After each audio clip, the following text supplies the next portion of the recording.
ადამიანი, რომელიც აქტიური და ჭკვიანია ვადის ამოწურვის შემდეგ პოლიტიკაში უნდა დარჩეს. ეს დავით დარჩიაშვილის პოზიცია გახლავთ მიხეილ სააკაშვილთან მიმართებაში. დარჩიაშვილი არაფერს გამორიცხავს, თუმცა აღნიშნავს, რომ 2013 წელზე საუბარი ნაადრევია. გამეორდება თუ არა საქართველოში რუსეთის მაგალითი და რა პოზიციაზე შეიძლება დარჩეს მიხეილ სააკაშვილი ხელისუფლებაში საპრეზიდენტო ვადის ამოწურვის შემდეგ. ნახეთ ნინი საყვარელიძის რეპორტაჟში.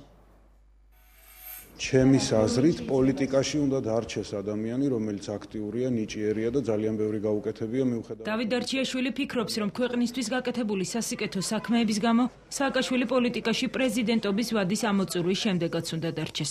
კონკრეტულად რა ფორმით და რა სტატუსით, ამას მმართველი გუნდის წევრი არ აკონკრეტებს, თუმცა იცის, რომ ვადის ამოწურვამდე შესაძლოა ბევრი რამ შეიცვალოს. ძალიან ბევრი რამ არის გასაკეთებელი. მას რეიტინგი უფრო მაღალი აქვს ვიდრე ოპოზიციის ყველა წარმომადგენელს ცალ-ცალკე, მაგრამ წინ ძალიან ბევრი არის გასაკეთებელი და ვნახოთ. როდესაც ახალ კონსტიტუციაზე დაიწყო მსჯელობა და შეიქმნა საკონსტიტუციო კომისია, მე მაშინაც თავიდანვე განვაცხადე, რომ ეს არის ერთადერთი ხერხი იმისა, რომ დღევანდელმა პრეზიდენტმა გამონახოს თავისი პოლიტიკური ადგილი მომავალში. პოლიტტექნოლოგიებისა და კვლევის ცენტრის დირექტორი ფიქრობს, რომ 2013 წლიდან სააკაშვილი პოლიტიკურ ცხოვრებას პრემიერ-მინისტრის ან პარლამენტის თავმჯდომარის რანგში გააგრძელებს. ვარაუდობს, რომ მისთვის უფრო ხელსაყრელი საკანონმდებლო ორგანოს ხელმძღვანელობა იქნება. გზა კი ამ თანამდებობაზე რიგარეშე საპარლამენტო არჩევნებზე გადის. შეიძლება ოპოზიციის რაღაცა ნაწილმა მოითხოვოს რიგგარეშე საპარლამენტო არჩევნები ისე, რომ საარჩევნო კოდექსში არანაირი ცვლილება არ შევიდეს.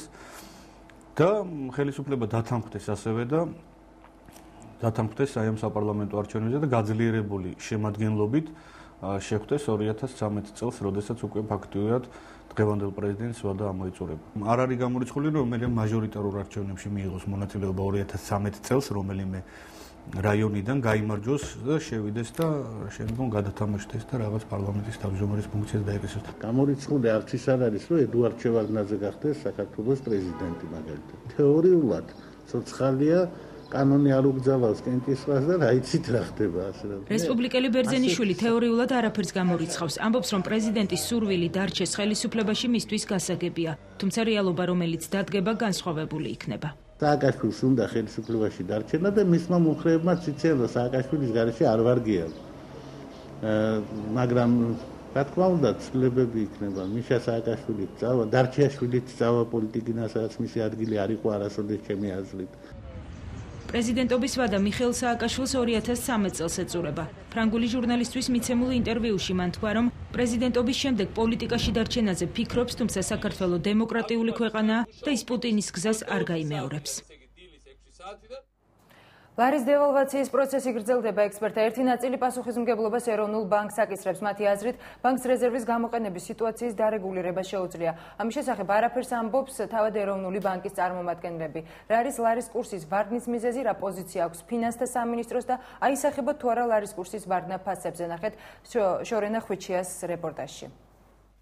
ეროვნულ ბანკს აქვს რეზერვები 2 მილიარდ დოლარამდე აქვს საქართველოს ეროვნულ ბანკს, რაც საკმარისი ოდენობა იმისთვის, რომ ქვეყანაში არანაირი კატასტროფა არ ხდებოდეს, არც ნახტომიები არ უნდა ხდებოდეს, მაგრამ როდესაც ეროვნული ბანკი ამას მაინც უშვებს ამ ნახტომებს, ეს არის ორი რამით. ან ეს კეთდება გამიზნულად, ან ეს არის უბრალოდ უცოდინრობა. ექსპერტი ეკონომიკურ საკითხებში ლადო პაპავა მიიჩნევს, რომ ლარის დევალვაციის პროცესი უკვე დიდი ხანია ობიექტური მიზეზების გამო მიმდინარეობს და ამაში ეროვნულ ბანკს ბრალი ნამდვილად არ მიუძღვის. თუმცა პანიკა, რომელიც ლარის მკვეთრი ვარდნის შემდეგ მოსახლეობაში გაჩნდა, ეროვნულ ბანკს შეეძლო თავიდან აეცილებინა. ექსპერტის აზრით, ამისთვის რეზერვიდან ბანკს სწორედ იმ რაოდენობის თანხა უნდა გამოეყო, რაც კომერციულმა ბანკებმა მოითხოვეს. ეს კი 86 მილიონ დოლარს შეადგენს. ოფიციალური ინფორმაციით კი ეროვნულმა ბანკმა მხოლოდ 7 მილიონი გამოყო. სავალუტო კურსის დაგდების შედეგად ქვეყანაში ბუნებრივია ყველაფერი ძვირდება, ამასაც აკრძალ მარტივი ახსნა. რამე თუ ჩვენი სამხმარებლო კალათის 80% მოდის სწორედ იმპორტულ საქონელზე. საქონლის ფასმა აიწია, შესაბამისად კლიენტიც ნაკლებია, ჩვენც რა თქმა უნდა არ აღმოჩნდით სახარბელო მდგომარეობაში, ასე რომ ლარის კურსის დავარდნა პირდაპირ პროპორციულად ჩვენს ოჯახებზე, ჩვენს ბიუჯეტზე მოქმედებს. ფასები უკვე 20-30 თეთრით გაიზარდა პირველად მოხმარების პროდუქტებზე, რასაც გამყიდველები ლარის კურსის ცვლილებით ხსნიან.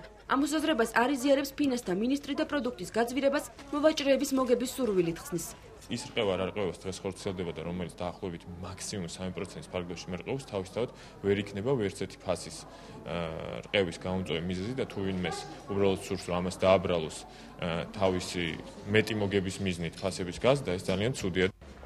დღის განმავლობაში ლარის გაცვლითი კურსი დოლართან მიმართებაში დედაქალაქის სხვადასხვა უბანში უმნიშვნელოდ განსხვავდებოდა. ნიშნული ძირითადად 1.89 მიასედიდან 1.91 მიასედს შორის მერყეობს. ეროვნულ ბანკში დასმულ კითხვებზე პასუხის გაცემა არ ისურვეს. დღესდღეიდან კი ბანკის ოფიციალურ ვებგვერდიდან საჯარო ინფორმაცია გაქრა. დღეიდან სავალუტო აუქციონებზე კომერციული ბანკების მიერ მოთხოვნილი დოლარის რაოდენობა გასაიდუმლოებულია. ეროვნული ბანკი კი ინტერპრეს ნიუსისთვის გაკეთებულ კომენტარში ამბობს, რომ ვებგვერდზე არსებული ოფიციალური ინფორმაციის არასწორი ინტერპრეტაცია ხდებოდა და გრაფა სწორედ ამიტომ ამოიღეს. სრულიად გაუგებრია და ალბათ უკანონოც საჯარო ინფორმაციის დამალვა. როდესაც ეროვნული ბანკი თავს არიდებს განმარტებებს, მალავს ინფორმაციას, ცდილობს თავი არიდოს დასმულ კითხვებს, ცდილობს არ განმარტოს თუ რა ხდება ვალუტასთან მიმართებაში, როგორ იქნება მისი მომავალი, ეს უფრო იწვევს დაძაბულობას და გაურკვევლობას. ლარის ოფიციალური გაცვლითი კურსი დოლართან მიმართებაში დღეს საღამოს 1.88 მიასედი ნიშნულამდე დაეცა. ბოლო წლების განმავლობაში ამგვარი დევალვაცია ეროვნულ ვალუტას არ განიცდია. ლარი დოლართან მიმართებაში 1.89 მიასედ ნიშნულზე ბოლოს 2004 წლის აპრილში იყო. დოლართან მიმართებაში ლარის კურსის მნიშვნელოვანმა დაცემამ ვარდნამ ქართულ ბაზარზე მედიკამენტების გაძვირებას გამოიწვია. ფარმაცევტული კომპანიების წარმომადგენელთა განმარტებით მედიკამენტებზე ფასები ლარის კურსის გამყარებასთან ერთად ავტომატურად შემცირდება. თუმცა ექსპერტთა ნაწილი მედიკამენტებზე ფასების ზრდას ამ სფეროში შექმნილ ქაოსს უკავშირებს. დეტალები ნახეთ სიუჟეტში. მომატებული არის ყველა წამალის მომატებულია. როღი და მაგალითად 40 ხის 50, 30 ხის 40 ხის. მინდა მჭირდება თვალისწამალი რაღაცა ფეხის ტრომბის, მაგრამ ვერ ვიყიდულობ. ხული არ მაქვს, ვიყიდო და ნახმეს ანაბარაბარ მე. მედიკამენტებზე ფასებმა მას შემდეგ მოიმატა, რაც ლარის კურსი დოლართან მიმართებაში დაეცა. სააფთიაქო ქსელ PSP-ში აცხადებენ, რომ წამლებზე ფასის შენარჩუნება მხოლოდ ერთი კვირის განმავლობაში მოახერხეს. შემდეგ კი ლარის მნიშვნელოვნად გაუფასურების შემდეგ ფასების ხელოვნურად შენარჩუნება შეუძლებელი გახდა. ჩვენთან არის ფასი დაფიქსირებული ვალუტაში და არის დაფიქსირებული კურსი. კურსის ცვლილება იწვევს ავტომატურ რეჟიმში ყველა მედიკამენტის ფასის შეცვლას, იქნება ეს დისკენ თუ კლებისკენ. საზღვარგარეთიდან შემოსულ მედიკამენტებზე ფასი საშუალოდ 20 თეთრით გაიზარდა. გაძვირდა ადგილობრივი წარმოების წამლებიც. ავერსში ამის მიზეზად იმას ასახელებენ, რომ მედიკამენტების დასამზადებლად საჭირო ნედლეული საზღვარგარეთიდან შემოდის. ავერსის დამფუძნებლის განცხადებით ფასები მხოლოდ იმ მედიკამენტებზე გაიზარდა, რომელსაც კომპანია დოლარში ყიდულობს. ის წამლები კი, რომლის შეძენაც ევროებში ხდება, გაიაფდა.